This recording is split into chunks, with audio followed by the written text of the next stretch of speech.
शुभश्री चिनुरा घर जीवा आसीबा करे सेटारे से तापस जो अछन मेन जो अक्यूज जो फायरिंग करितले तारा संपर्क रे आसिले और तापस भी ताको भलो पाउतिला और ताका मैरिज पर भी तापस और शुभश्री रो बहुत जो पर्यटन स्थल अछि सेटारे जीवा आसीबा करंती और ये सौम्यर लक्ष्य रे आसी गेला और तापर ये माने प्लानिंग करूतिले जो कि चिनू ये पूरा उद्यम पाई एक लोन नहीं थिला और ताकू फोन पे माध्यम रे तार भाई को ट्रांसफर करिथिला और ये लोन माध्यम रे जो तापस अच्छी से तारा राउरकेला रे दीटा कांटेक्ट अंकित और सूरज तांका ठारू ये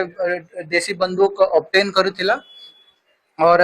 जो बाइक अच्छी यामाहा एफजी जो गाड़ी अच्छी ताको यूज करिके तापस निजे जाके फायरिंग करुथिला सौम्य उपरे। आलोचना करवा देवाशीष साहू जाजपुर टाउन रिपोर्टर हम सह जोड़ी देवाशीष जो भाव में एभली घटना गोटे माने भिन्न प्रकार षड्यंत्र को दर्शाऊँ जड़े स्त्री परकिया प्रीति एवं ता सहित समलिंगी संपर्क आठी कंटा साजिबारु स्त्री को बाटरू हटई देले अर्थात पूरा योजना एभली भाव में करा जायतिला जेमती कहीं किसी भी जानी पारिबे नाही किंतु घटनार पर्दाफाश होइछि।